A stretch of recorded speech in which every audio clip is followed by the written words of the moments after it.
कार्यक्रम वेद पाठशाला में मैं आपका हार्दिक स्वागत करती हूँ। प्रिय श्रोता, परमेश्वर का वचन जीवित, पवित्र एवं सामर्थी है। आशा है कि आज के वचन से आपको आत्मिक लाभ होगा। तो लीजिए प्रस्तुत है ये संदेश।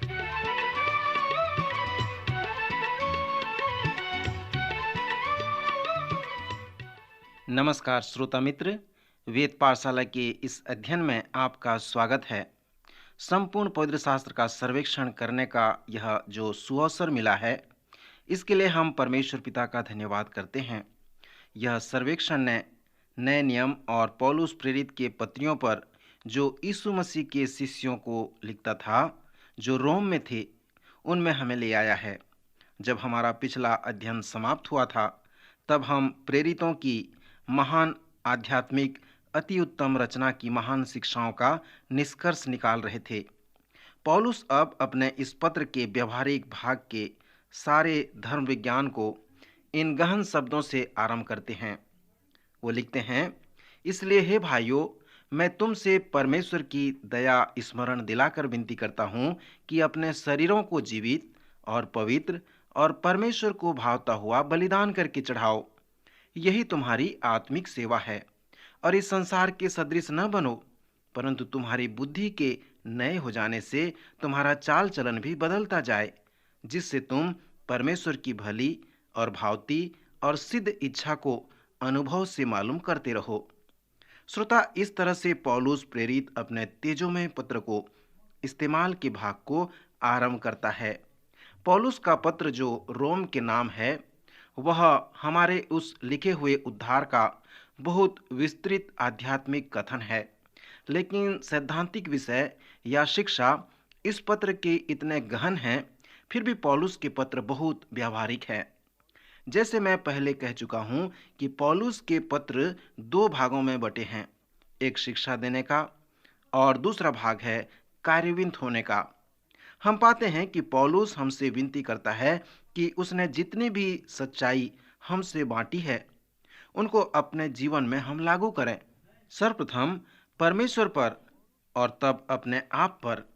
पौलुस हमसे विनती करता है कि जितनी भी शिक्षाएं उसने हमको दी है, उन सब को हमें मसीह के देह में लागू करने की आवश्यकता है। और इस प्रकार वो कहता भी है, जिस स्थानीय कलीसिया के जिसके विषय में एक भाग है, तब पौलुस इन सब सच्चाइयों को सरकार पर लागू करने की विनती करता है। पौलुस के पास बहुत कुछ है कहने के लिए हमारे सरकार के साथ संबंधों के बारे में। 15 अध्याय में वह विनती करता है कि हम रोमियों की कुछ पुस्तक की सार, उनकी जो सच्चाई हैं, उसे हम लागू करें अपने इस संसार पर। अब हम इसको अपने जीवन में लागू करने के भाग को देखेंगे। हम लोगों ने पहले ही विचार किया है कि पौलुस ने हमें कैसे बचाया है कि उस सच्चाई को परमेश्वर पर लगाना है। पौलुस हमें बताता है कि हमें परमेश्वर को हर बात में केंद्रित करना है और यह महसूस करना है कि परमेश्वर ही हमारी सारी चीज़ों का स्रोत है। वह हमें बताता है कि परमेश्वर ही शक्ति है हर चीज़ के पीछे, और वह हमें बताता है कि परमेश्वर की महिमा ही उद्देश्य हर बात में है। पौलुस हमें बताते हैं कि हमें इस सच्चाई को अपने पर कैसे लगाना है। हमें परमेश्वर की भली और भावती और सिद्ध इच्छा को मालूम करते रहना है। उस पौलुस की पत्तियों के परिणाम के स्वरूप में जो कुछ सारी चीज़ों के बारे में है, उसको हम देखेंगे। 12वें अध्याय में पौलुस वो आत्मिक वरदानों के बारे में बहुत कुछ कहना चाहता है। पौलुस कई प्रकार के आत्मिक वरदानों को समझाएगा। पौलुस अपने पत्र में जो कुरिन्थियों के लिए था, और भी गहरी और इस आत्मिक वरदानों के विषय में आगे जाएगा।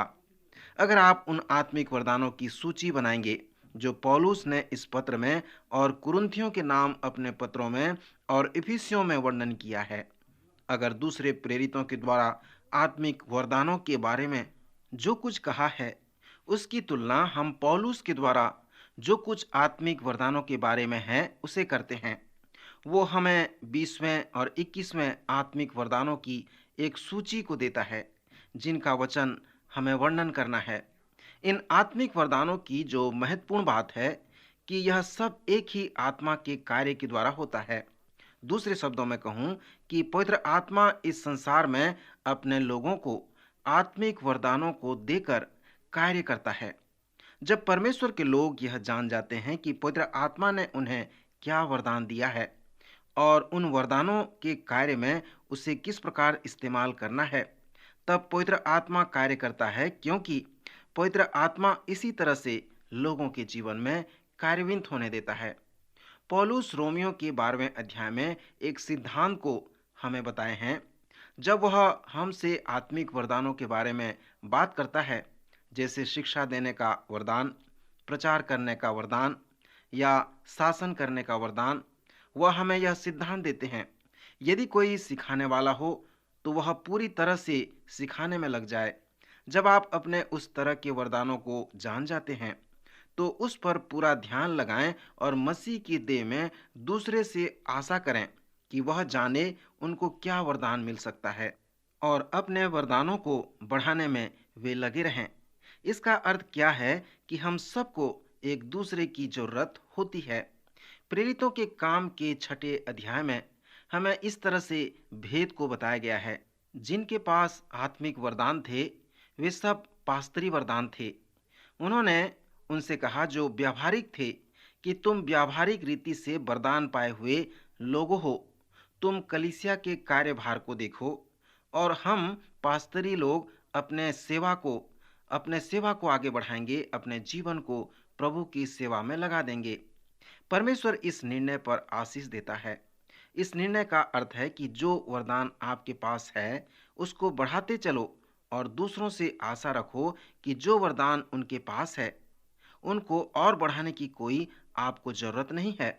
अगर आपका वरदान शिक्षा देना है तो आप शिक्षा देने में सब कुछ लगा दें, पर इसका अर्थ यह है कि आप प्रशासन नहीं कर सकते।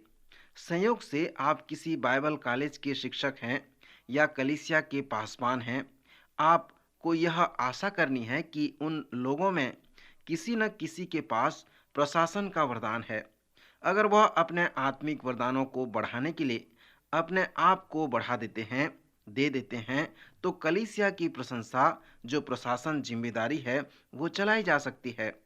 आप उस कार्य को करें जिसे परमेश्वर ने आपके लिए नियुक्त किया है और मसीह में अपने भाई अपने बहन से आशा रखिए कि वह उस कार्य को करे जिसे परमेश्वर ने उनके लिए रखा है, कि उस कार्य को वो पूरा करें।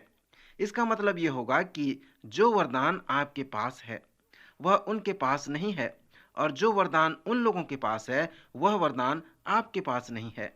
इसका यह तात्पर्य है कि आपको उन भाइयों और बहनों की जरूरत है और उनको आपकी जरूरत है।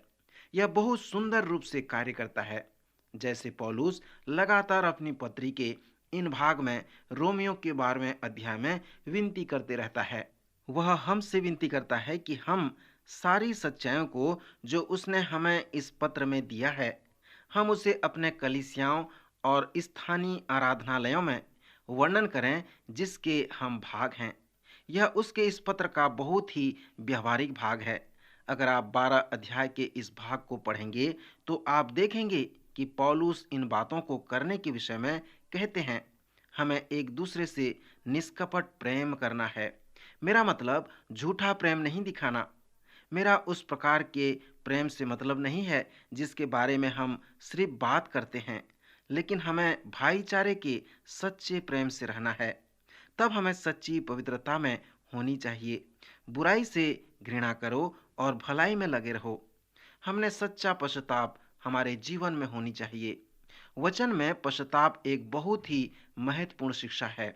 जैसे हमने रोमियो की पुस्तक में पढ़ा कि हम लोग पापी ही हैं और हमेशा हमारे पास ऐसे समय आते हैं कि हमें पश्चाताप की जरूरत पड़ती है या हमें पश्चाताप का अनुभव होता है। पौलुस अपने 12वें अध्याय के इस व्यावहारिक भाग में कहते हैं, हम में सच्ची दीनता हो, दूसरे लोगों को महिमा देने दो, साधारण लोगों में पूरी रुचि लो, अभिमानी न बनो। दीनता जो है वह मसीहियों का गुण है, जो प्रेरितों के कार्य सूची में सबसे ऊपर था। तब पौलुस कहते हैं हमें सच्चा मेल मिलाप रखना होगा। आजकल हम समानता के बारे में बात करते हैं। समानता विचार यह है कि हम सारी संप्रदाय को एक साथ आगे ले आएं। कई बार समानता या एकता इस सच्चाई पर आधारित रहती है कि हम सब हर बात एक समान करते हैं। वह एकता नहीं हो सकता। कभी-कभी हम इस सत्य पर आते हैं कि कोई भी किसी भी बात को किसी भी तरह से विश्वास नहीं करता और इसलिए यह हमारे लिए बहुत ही आसान है कि हम एक साथ होकर जाएं। फिर भी पौलुस जिस समानता के बारे में यहाँ बताकर कह रहा है, वह सच्ची समानता है। यह सत्य पर आधारित है कि हम सब एक परिवार के सदस्य हैं। सत्य के इस आधार पर कि हम सब मसीह में एक हैं और एक ही परिवार के सदस्य हैं।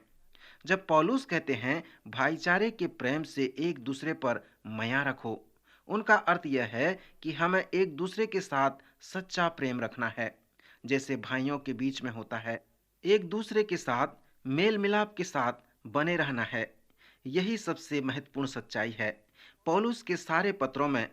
तब पौलुस कहते हैं कि हम में सच्ची सेवा का भाव हो, उसको साथी भाइयों को जिसको जरूरत है उनको दो।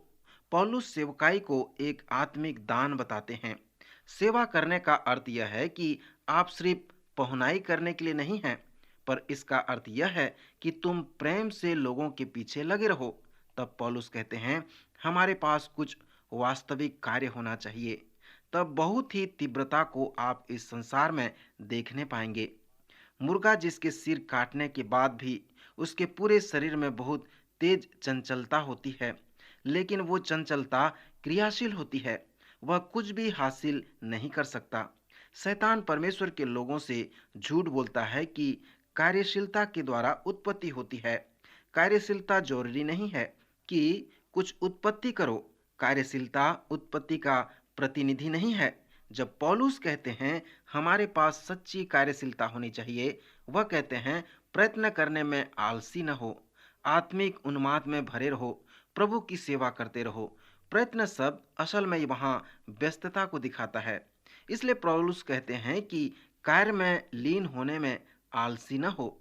आलसी नहीं होनी चाहिए, क्योंकि हम कई कई चीज़ों में लगे हुए हैं। पौलुस ही वह व्यक्ति था जो अपनी प्राथमिकताओं को जानता था। पौलुस कह सकता था कि यह एक चीज मैं कर सकता हूँ। मैं सोचता हूँ कि बहुतों को ऐसा कहना होगा, मैं यह हजारों चीज पर प्रयोग किया पर इनमें से एक भी अच्छा नहीं कर पाया। पौलुस यही अर्थ बताते हुए कहते हैं कार्य में प्रयत्न में आलसी न हो, आत्मिक उन्माद में भरे रहो और प्रभु की सेवा करते रहो। पौलुस रोमी विश्वासियों से कहते हैं कि वह अपना झगड़ा इस आधार पर निपटा सकते हैं, अर्थात हर एक व्यक्ति अपने ही मन में निश्चय कर ले। कोई तो एक दिन को दूसरे से बढ़कर जानता है और कोई सब दिन को दूसरे से बढ़कर जानता है। हर एक अपने ही मन में निश्चय कर ले। अगर पौलुस किसी हत्या के विषय में संभाल रहा होता तो वह ऐसा ही करता, बल्कि वह कहता कि कमांडर ने कहा है और यह आज्ञा दिया है कि अंत है इसका। फिर भी पौलुस यहाँ इस प्रकार नहीं करते, क्योंकि यह विवाद बहुत दयनीय विवाद है। वह इन विश्वास के विवादों की ओर दर्शाते हुए पौलुस कहते हैं कि सबसे महत्वपूर्ण बात यह है कि हर एक अपने ही मन में निश्चय कर ले। पौलुस उस बात को जारी रखते हुए कहते हैं कि तुम अपने ही मन में पूरी तरह निश्चय कर लो, पहले विवेक के साथ। फिर उसके आधार पे विवेक एक धीमी आवाज है जो व्यक्ति को अभी भी छोटा महसूस करता है। विवेक आपके अंदर की वो धीमी आवाज है जो इस प्रकार कहता है कि वो गलत है, वो सही है, वो ऐसा है, वो इस प्रकार है। यह विवेक कहाँ से आता है? अधिक भाग विवेक का हमारे सिखाने के द्वारा है। विवेक एक शांतिपूर्ण जवाब है। जब मैं बच्चा था तो मेरे माता पिता एक सूची बनाया करते थे कि क्या करना है और क्या नहीं करना है। वे बहुत धार्मिक और नियम के कट्टर थे।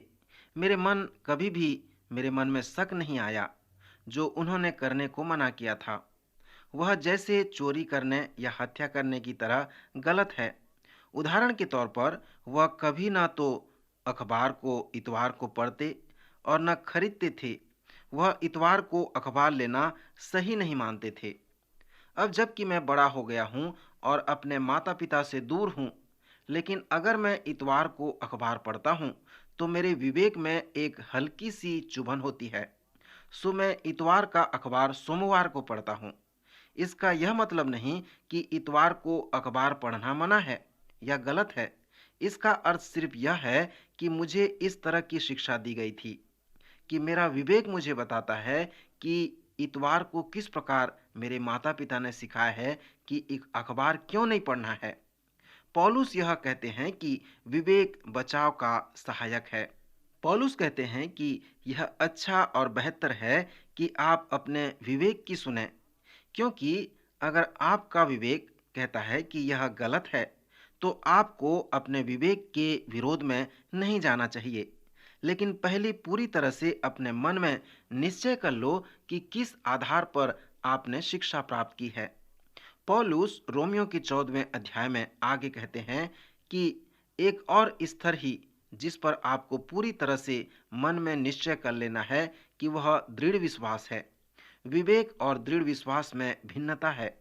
दृढ़ विश्वास पवित्र आत्मा के द्वारा सही और गलत क्या है इस बात पर दृढ़ विश्वास दिलाने का परिणाम है। दृढ़ विश्वास वह नहीं है कि लोग क्या सीखते हैं या क्या नहीं सीखते हैं। दृढ़ विश्वास जो है उस बात का परिणाम है कि आप किस प्रकार महसूस करते हैं कि पवित्र आत्मा आपको दृढ़ विश्वास दिलाता है। पवित्र आत्मा हर विश्वासियों को एक तरह से दृढ़ विश्वास नहीं कराता। इसलिए अगर हमें इन क्षेत्रों में दृढ़ निश्चय है तो हम यह करना है और यह नहीं करना है बातों के लिए एक पुस्तक प्रकाशित करनी पड़ेगी और सबको बताते हैं कि अब आप इन बातों को नहीं कर सकते क्योंकि मुझे दृढ़ विश्वास है वह सब गलत है। पौलुस हमें यह करने को नहीं कहता, परंतु कहता है कि अभी तक जैसे पूरे मन में निश्चय करने के बारे में है, अपने विवेक के पीछे चलो और दृढ़ विश्वास का पीछा करो। पौलुस फिर से कहते हैं कि आपको इन विवादों को अपने से भिन्न लोगों के ध्यान रखने के आधार पर वही आपको सुलझाएगा। दूसरे शब्दों में हम इससे न तो कोई अपने लिए जीता है और न कोई हम में से अपने लिए मरता है। इसलिए आप जो कार्य करते हैं उनमें आपको बहुत ध्यान रखना है। आपको यह ध्यान रखना है कि आप जो कुछ करते हैं वह कैसे दूसरों को प्रभावित करता है। मैं एक बहुत ही अनुशासित कॉलेज में गया जहां हमें कुछ खास प्रकार के संगीत बजाने की अनुमति नहीं थी, मगर मुझे उस प्रकार का संगीत बहुत पसंद था। मेरे पास उस प्रकार के बहुत से संगीत के कैसेट थे और मैं उन्हें चलाना चाहता था, लेकिन वहाँ ऐसा नियम था कि आप ऐसा नहीं कर सकते। मैंने उस नियम की परवाह न करते हुए उन संगीत को मैं बजाने लगा। हम सब कमरे में 5 लड़के थे और एक रात्रि मेरे मित्र ने जो मेरे साथ मेरे कमरे में रहता था मुझे कमरे से बाहर बुलाया। उसने मुझसे पूछा, जब तुम वह संगीत सुनते हो तो क्या सोचते हो? मैंने कहा, ओ अपना घर, मेरी आग तापने वाली जगह, मेरा कुत्ता, मेरा रेडियो। उसने कहा, मुझे बताने दो कि मैं क्या सोचता हूँ। उसके बारे में उसने कहा। तब उसने बताया कि वह एक दुनियावादी व्यक्ति था और वह हर प्रकार से पापमय जीवन व्यतीत कर चुका था।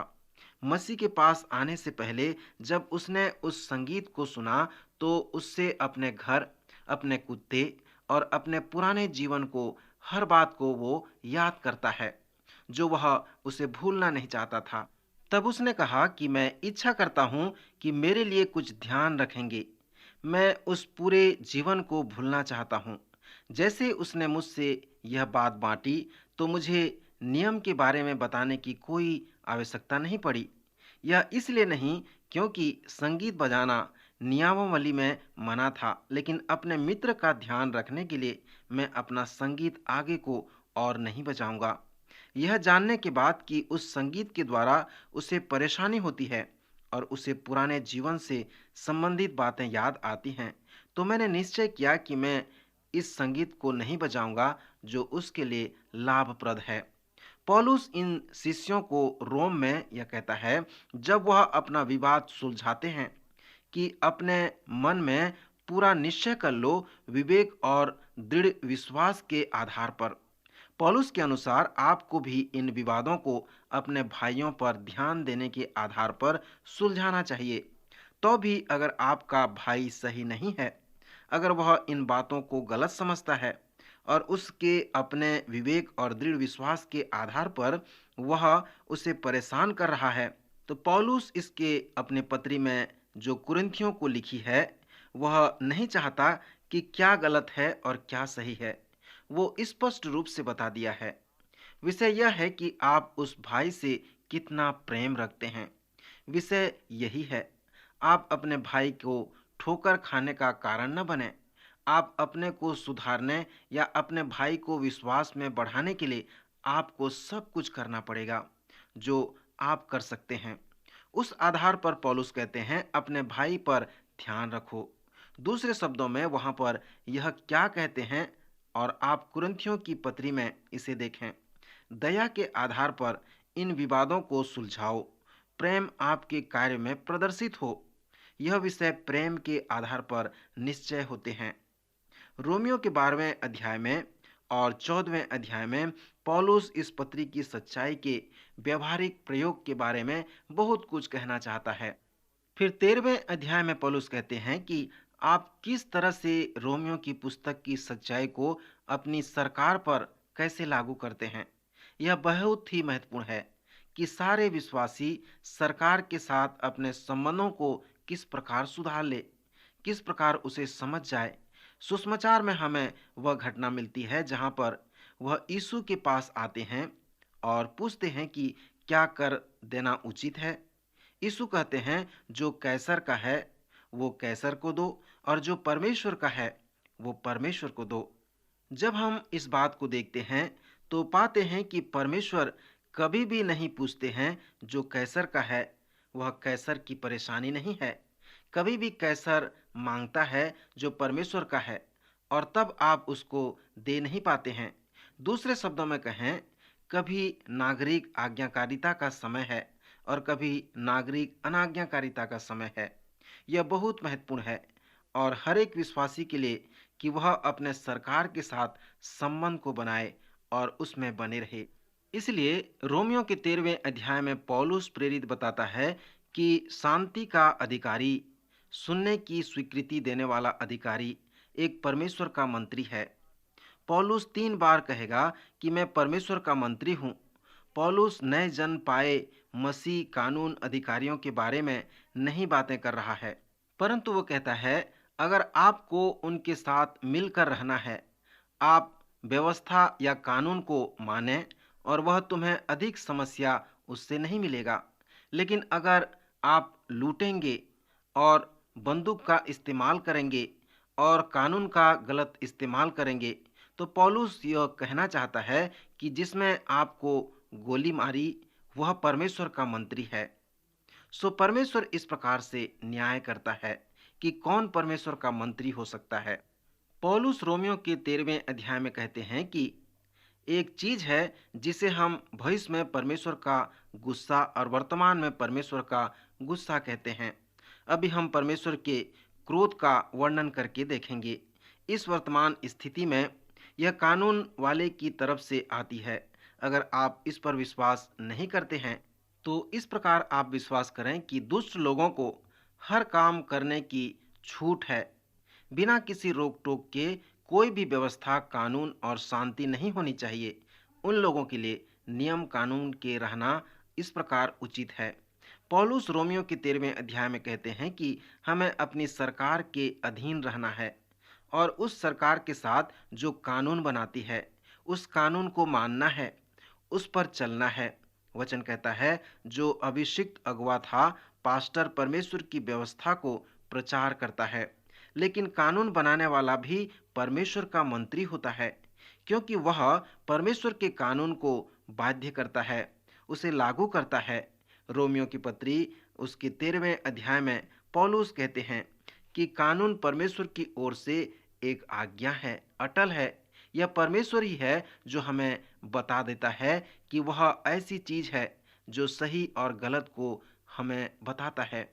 कानून सही में अपनी उत्पत्ति परमेश्वर में उसको प्राप्त करता है। इसलिए कानून को बलपूर्वक करने का अधिकार अपने अधिकार की उत्पत्ति को परमेश्वर को जाता है। श्रोता मित्र, ये अधिकार जो है, जो हमें मिला है, वो परमेश्वर की ओर से है। क्या हम इस अधिकार को मानते हैं? क्या हम सरकार के जितने कानून हैं उसे मानते हैं? यदि हम मानते हैं तो परमेश्वर के नियम को मानते हैं। परमेश्वर चाहता है कि हम हमारा संबंध जो सरकार के साथ है वो अच्छी तरह से बना रहे, ताकि हम परमेश्वर की व्यवस्था को मान सकें। प्रभु आज के वचन द्वारा आप सबको आशीष दे।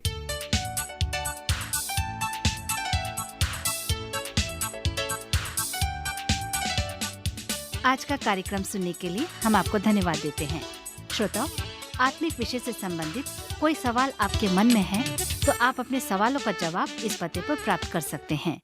हमारा पता है कार्यक्रम Ved Pathshala, radio Vishwavani, post box number 317, Lucknow 226001, Uttar प्रदेश।